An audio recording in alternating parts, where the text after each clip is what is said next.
Hello student, आज हम जो है बहुत ही इंटरेस्टिंग चैप्टर स्टार्ट करने जा रहे हैं और ध्यान से इसको समझेंगे। ठीक है, चलिए देखिए। Chemical kinetics. केमिकल काइनेटिक्स ये जो चैप्टर है इसका फर्स्ट लेक्चर हम डालने जा रहे हैं। ये जो चैप्टर है केमिकल काइनेटिक्स, इसका फर्स्ट लेक्चर जो हम डालने जा रहे हैं। ध्यान से इसे समझेंगे, ध्यान से पढ़ेंगे। जहां यदि नहीं समझ में आया आप कमेंट में बताएंगे कि कहां आपको नहीं समझ में आया, कहां दिक्कत है। ठीक है, तो आज हम जो है केमिकल काइनेटिक्स चैप्टर स्टार्ट कर रहे हैं और इसका फर्स्ट लेक्चर है। कौन सा लेक्चर है? First lecture. चलिए यहां देखिए, केमिकल का मतलब क्या होता है। देखिए, केमिकल का मतलब यहां आप क्या समझेंगे, what do you mean by chemical. देखिए, केमिकल मीन्स ये है कि केमिकल मतलब यहां आपको समझना है केमिकल रिएक्शन। क्या समझना है? केमिकल रिएक्शन समझना है। केमिकल मीन्स आपको क्या समझना है? केमिकल रिएक्शन समझना है। और काइनेटिक्स का मतलब मोशन। काइनेटिक्स का मतलब मोशन। आप फिजिक्स में फर्स्ट ईयर के फिजिक्स में आप पढ़े होंगे काइनामेटिक्स। क्या पढ़े होंगे? काइनामेटिक्स पढ़े होंगे। यहां जो आप देख रहे हैं ये है काइनेटिक्स। ये क्या है? काइनेटिक्स है। तो दोनों में अंतर है। आप जो वहां पढ़े थे वो क्या था? काइनामेटिक्स था, और जो यहां पढ़ रहे हैं वो क्या है? काइनेटिक्स है। लेकिन जो दोनों का मतलब है, दोनों का मतलब सेम है। दोनों का मतलब ही क्या होता है? मोशन। दोनों का मतलब क्या होता है? मोशन। तो यहां पर हमने कहा केमिकल काइनेटिक्स मतलब केमिकल रिएक्शन में मोशन। केमिकल का मतलब केमिकल रिएक्शन, काइनेटिक्स का मतलब मोशन, मतलब केमिकल रिएक्शन में मोशन। केमिकल रिएक्शन के मोशन के बारे में, स्पीड के बारे में पढ़ते हैं तो उसको क्या बोलते हैं? केमिकल काइनेटिक्स बोलते हैं। क्या बोलते हैं? केमिकल काइनेटिक्स बोलते हैं। इसी को जो है एक वर्ड में हम क्या बोलते हैं? Speed of reaction. Speed of reaction. Speed of reaction मतलब मोशन ऑफ रिएक्शन, यानी कोई रिएक्शन कितना फास्ट हो रहा है, कितना स्लो हो रहा है, कितना तेजी से हो रहा है, कितने धीरे से हो रहा है, कितना स्लो है, फास्ट है, मतलब उसी को क्या बोलेंगे? Speed of reaction. यदि रिएक्शन फास्ट होता है तो प्रोडक्ट फास्ट बनेगा, तो बोलेंगे रिएक्शन फास्ट है। यदि रिएक्शन स्लो हो रहा है तो बोलेंगे प्रोडक्ट स्लो बन रहा है, रिएक्शन स्लो है। और आपको बता दें कि यहां पर जो है स्पीड ऑफ रिएक्शन को ही एक नया टर्म दिया गया। ध्यान समझिए पहले, केमिकल काइनेटिक्स का मतलब केमिकल रिएक्शन में मोशन, मतलब स्पीड इन रिएक्शन। मतलब क्या समझे आप? स्पीड इन रिएक्शन, यानी कोई रिएक्शन कितना फास्ट होता है, कोई रिएक्शन कितना स्लो होता है, इसको किसके अंतर्गत पढ़ेंगे आप? केमिकल काइनेटिक्स के अंतर्गत। ठीक है, और यहां पर ध्यान समझिए, यहां पर केमिकल काइनेटिक्स में जो स्पीड ऑफ रिएक्शन है इसी को एक नया नाम दिया गया, जिसको क्या कहा जाता है? Rate of reaction. ध्यान समझिए, हमने क्या किया? हमने कहा कि यहां जो स्पीड ऑफ रिएक्शन है, यानी जो रिएक्शन का स्पीड है कि वो कितना फास्ट हो रहा है, कितना स्लो हो रहा है, उसी को एक नया नाम दिया गया, जिसको क्या बोलेंगे हम? रेट ऑफ रिएक्शन बोलेंगे। यानी रेट ऑफ रिएक्शन क्या है? What is rate of reaction? तो आप बोल सकते हैं कि it is speed of reaction. Speed of reaction यानी रेट ऑफ रिएक्शन क्या है? आपको एक स्पीड ऑफ रिएक्शन है कि कितना फास्ट हो रहा है, कितना स्लो हो रहा है। यदि रिएक्शन फास्ट हो रहा है तो बोलेंगे रेट ऑफ रिएक्शन फास्ट है। यदि रिएक्शन स्लो हो रहा है तो बोलेंगे रेट ऑफ रिएक्शन क्या है? स्लो है। ये तो खैर समझने वाली बात है कि रेट ऑफ रिएक्शन क्या है, एक स्पीड ऑफ रिएक्शन। लेकिन रियल मायने में रेट ऑफ रिएक्शन का डेफिनेशन क्या होगा? हमने क्या कहा कि ये बस समझने वाली बात है कि रेट ऑफ रिएक्शन क्या है? Speed of reaction. लेकिन रियल मायने में इसका डेफिनेशन क्या होगा? रियल मायने में इस रेट ऑफ रिएक्शन का डेफिनेशन क्या होगा? तो समझिए, रेट ऑफ रिएक्शन का रियल मायने में डेफिनेशन क्या होगा। यहां पर जो रेट ऑफ रिएक्शन का डेफिनेशन है वो है the change in concentration of reactant और product per unit time is called rate of reaction.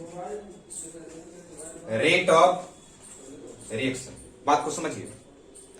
यहां जो रेट ऑफ रिएक्शन का डेफिनेशन है रियल मायने में वो क्या है?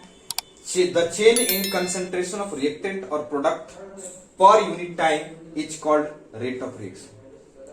यानी रिएक्टेंट और प्रोडक्ट के कंसंट्रेशन में जो चेंजिंग आता है, रिएक्टेंट और प्रोडक्ट के कंसंट्रेशन में जो चेंजिंग आता है पर यूनिट टाइम, यानी यूनिट टाइम में, उसी को बोलते हैं रेट ऑफ रिएक्शन। उसी को क्या बोलते हैं? Rate of reaction. जैसे एक एग्जांपल समझाते हैं।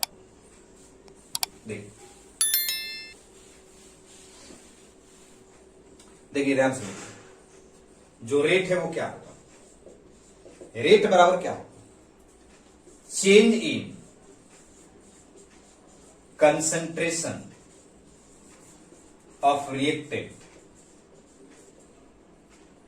और बटा में टाइम इंटरवल और बटा में क्या होगा? Time interval. अब ध्यान समझिए। अब इस change in concentration of reactant लिखे हैं तो इसमें माइनस साइन लगाएंगे। कौन सा साइन लगाएंगे? माइनस साइन लगाएंगे। अब बहुत लोग सोच रहे होंगे कि चलिए मान लेते हैं कि रेट ऑफ रिएक्शन का ये डेफिनेशन है। क्या डेफिनेशन है? कि the change in concentration of reactant और प्रोडक्ट पर यूनिट टाइम।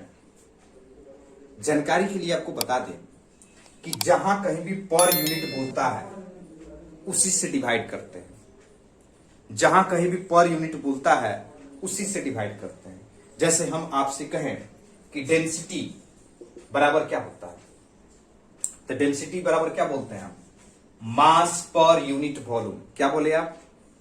मास per unit volume. Per unit किसको बोले आप? पर यूनिट किसको बोले? वॉल्यूम को बोले। तो देखिए, तो यहां डेंसिटी के फॉर्मूला में किससे डिवाइड किए हैं? वॉल्यूम से डिवाइड किए। बटे में वॉल्यूम लिखे हैं कि नहीं लिखे हैं? यहां देखिए, मास पर यूनिट वॉल्यूम है, तो मास पर यूनिट वॉल्यूम क्या है? Unit volume. तो डिवाइड किससे करेंगे? वॉल्यूम से। यानी डेंसिटी बराबर मास बटा वॉल्यूम। ठीक वैसे ही जस्ट इमेजिन करिए इस डेफिनेशन में, change in concentration of reactant और प्रोडक्ट पर यूनिट टाइम। यहां यूनिट किसको बोला? टाइम को बोला है। अब बोलिए किससे डिवाइड करेंगे? टाइम से करेंगे कि नहीं करेंगे? टाइम से करेंगे। देखिए यहां टाइम से किया है कि नहीं किया है? Change in concentration of reactant और बटा में टाइम इंटरवल। और दिस इज कॉल्ड क्या? Rate of reaction. This is called rate of reaction. Change in concentration of reactant upon time interval. Time interval से क्यों डिवाइड किए? क्योंकि ये यूनिट बोल रहा है। जिसको यूनिट बोलता है उसी से डिवाइड करते हैं। और वैसे भी आपको पता है कि जब भी किसी रेट को डिफाइन करते हैं तो टाइम से क्या करते हैं? डिवाइड करते हैं। और वैसे भी आपको पता है जब भी किसी रेट को डिफाइन करते हैं तो टाइम से हम क्या करते हैं? डिवाइड करते हैं। तो टाइम से हमने डिवाइड किया। अब ध्यान समझिए। अब समझने वाली बात क्या है? अब समझने वाली बात है कि change in concentration of reactant हुआ, बटा में टाइम इंटरवल हुआ। चलिए ठीक है, लेकिन यहां माइनस साइन कहां से आया? बात को समझिए। पर माइनस साइन कहां से आया? मान लेते हैं सपोज दैट यही बात हम प्रोडक्ट के लिए लिखते हैं। यही बात किसके लिए लिखते? प्रोडक्ट के लिए लिखते हैं। तो रेट बराबर क्या लिखते? Plus change in concentration of product और बटा में टाइम इंटरवल। बटा में time interval, change in concentration of product बटा में टाइम इंटरवल। अब ध्यान समझिए, इसमें हमने कौन सा साइन लगाया, माइनस, इसमें हमने कौन सा साइन लगाया, प्लस। तो आप जरा सोचिए, रिएक्टेंट में माइनस क्यों लगाया और प्रोडक्ट में प्लस क्यों लगाया? तो ध्यान समझिए क्यों लगाया। आपको जानकारी के तौर पे बता दें कि मान लेते हैं फॉर गिवन रिएक्शन ए बना दिया बी, क्या बना दिया, ए क्या बन गया, बी बन गया। ए आपको क्या है, रिएक्टेंट, इसमें तो किसी को दिक्कत नहीं ना है। ए क्या है, रिएक्टेंट, और बी क्या है, प्रोडक्ट।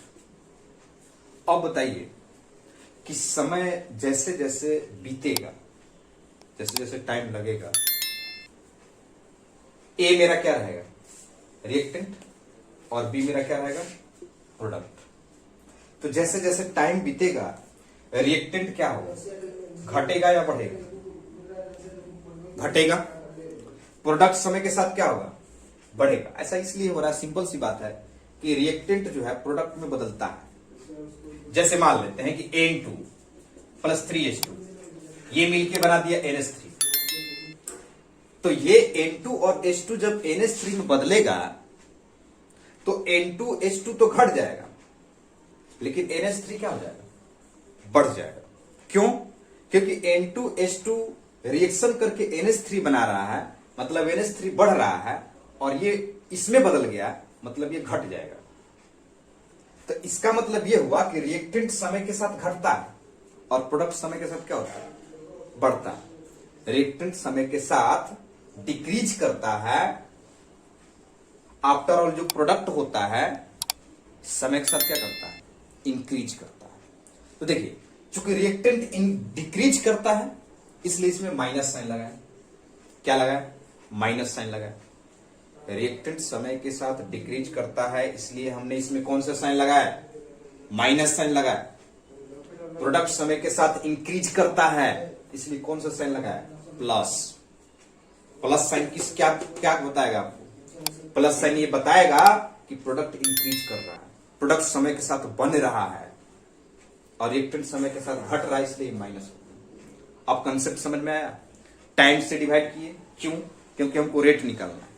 यूनिट किसको बोल रहा है, टाइम को, तो टाइम से डिवाइड करें। Change in concentration of reactant होगा तो माइनस होगा, और प्रोडक्ट होगा तो प्लस होगा। माइनस साइन किसको बताएगा, रिएक्टेंट घट रहा है, प्लस साइन किसको बताएगा, प्रोडक्ट बढ़ रहा है। तो जरा ध्यान समझिए, यहां ए जो है बना दिया बी। अब बताइए इसका रेट कैसे लिखेंगे, ध्यान समझिएगा। सबसे पहले रिएक्टेंट के लिए लिखते हैं, किसके लिए लिखते हैं, फॉर रिएक्टेंट के लिए रेट बराबर, ध्यान समझिए, रिएक्टेंट के लिए क्या है, माइनस साइन है। क्यों माइनस साइन है, क्योंकि रिएक्टेंट समय के साथ डिक्रीज होता है। विदाउट चेंज को कैसे रिप्रेजेंट करते हैं, डेल्टा से। डेल्टा का मतलब क्या होता है, चेंज। कंसंट्रेशन को कैसे रिप्रेजेंट करेंगे, ऐसे। और रिएक्टेंट कौन है मेरा, बोलिए, रिएक्टेंट कौन है, ए, ये हो गया। बटा में टाइम इंटरवल को डेल्टा टी से। ध्यान समझिए, जहां कहीं भी ऐसे लिखा होगा ये किसको रिप्रेजेंट करता है, कंसंट्रेशन को रिप्रेजेंट करता है। किसको रिप्रेजेंट करता है, कंसंट्रेशन को रिप्रेजेंट करता है। कुछ समझे आप, जहां कहीं भी ऐसे बड़ा ब्रैकेट लिखा होगा आप क्या समझेंगे, वो किसको रिप्रेजेंट कर रहा है, कंसंट्रेशन को रिप्रेजेंट कर रहा है। किसको रिप्रेजेंट कर रहा है, कंसंट्रेशन को। तो देखिए, रिएक्टेंट है तो माइनस, चेंज को डेल्टा से, कंसंट्रेशन को बड़ा ब्रैकेट से, और रिएक्टेंट है तो ए से बटा डेल्टा टी। ठीक है। अब आते हैं प्रोडक्ट के लिए, फॉर प्रोडक्ट बोलिए रेट बराबर क्या होगा, प्रोडक्ट के लिए क्या लिखेंगे, प्लस साइन, चेंज के लिए डेल्टा, कंसंट्रेशन के लिए बड़ा ब्रैकेट, और प्रोडक्ट कौन है, बी और बट्टे में डेल्टा टी। जी आपका क्या हो जाएगा? नहीं दिख रहा है नीचे वाला, चलिए ऊपर में हम लिख देते हैं। देखिए ऊपर में हम लिख देते हैं फॉर प्रोडक्ट। प्रोडक्ट के लिए क्या होगा बोलिए? रेट बराबर प्रोडक्ट समय के साथ क्या होता है? इंक्रीज होता है, यानी प्लस डेल्टा चेंज। इसका मतलब कंसेंट्रेशन, और प्रोडक्ट मेरा कौन है? बी है ना, तो बी और बटा में डेल्टा टी हो गया। तो ये मेरा क्या हो जाएगा? रेट हो जाएगा।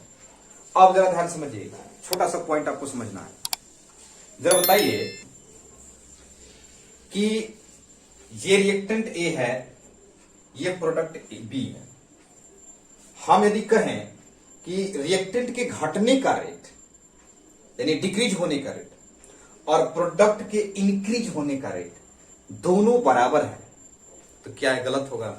ध्यान समझिए, रिएक्टेंट का कंसंट्रेशन घटने का रेट, डिक्रीज होने का रेट, प्रोडक्ट का कंसंट्रेशन इंक्रीज होने का रेट दोनों सेम है, ये बोले तो सही है या गलत है? सही है। देखिए कैसे, जैसे मान लेते हैं कि आपके पास 100 रुपए है, मेरे पास अभी 0 रुपए है, अभी नहीं है। आप मान लेते हैं मेरे को 20 रुपए दिए, आप मेरे को 20 रुपए दिए, ये आप हैं सपोज दैट मान लीजिए, और ये हम हैं। मान सकते हैं, है नहीं लेकिन मान सकते हैं, ये आप है और ये हम। आपके पास कितना है? 100 रुपीज है, मेरे पास कितना है? 0 है। आप मान लेते हैं मेरे को 20 रुपए दे दिए, तो जब आप मेरे को 20 रुपए देंगे तो आपके पास डिक्रीज कितना हुआ? 20 रुपए डिक्रीज हुआ। और जब आप मेरे को 20 रुपए दीजिएगा तो मेरे पास इंक्रीज कितना होगा? 20 रुपए। मतलब आपका डिक्रीज 20 हुआ, रिएक्टेंट थे आप, मेरा इंक्रीज 20 हुआ, प्रोडक्ट थे हम। मतलब जितना आपका डिक्रीज होने का रेट है 20, उतना ही मेरा इंक्रीज होने का रेट है 20। यानी रिएक्टेंट का रेट डिक्रीज होने का, प्रोडक्ट का रेट इंक्रीज होने का, दोनों यहां क्या है? बराबर है। क्या है? बराबर है। तो देखिए यहां पर हम क्या लिख सकते हैं बोलिए? देन रेट बराबर लिख सकते हैं minus delta A upon delta T. ये किसके लिए है? रिएक्टेंट के लिए। और प्रोडक्ट के लिए बोलिए ये, और ये दोनों क्या है? बराबर होगा, क्योंकि जितना डिक्रीज होगा रिएक्टेंट उतना ही इंक्रीज होगा प्रोडक्ट। इसलिए आपका ये, इसमें कोई दिक्कत? लास्ट पॉइंट एक नोट बनाकर आप लिख लीजिएगा। देखिए नोट बना क्या लिखिएगा? Minus sign, negative sign indicate decrease in concentration of, बोलिए क्या? रिएक्टेंट। माइनस साइन क्या इंडिकेट करता है? Decrease in concentration of reactant. And positive sign indicate increase in concentration of product. इसमें कोई डाउट? माइनस साइन क्या इंडिकेट करता है? Decrease in concentration of reactant, और पॉजिटिव साइन क्या इंडिकेट करता है? Increase in concentration of reactant. इसको नोट कर सकते हैं। तो यहां तक ये फर्स्ट मेरा लेक्चर है। आगे जो है लेक्चर हम अगले क्लास में आपको प्रोवाइड करेंगे। ज्यादा से ज्यादा इसको लाइक करिए, सब्सक्राइब करिए। Okay, have a nice day.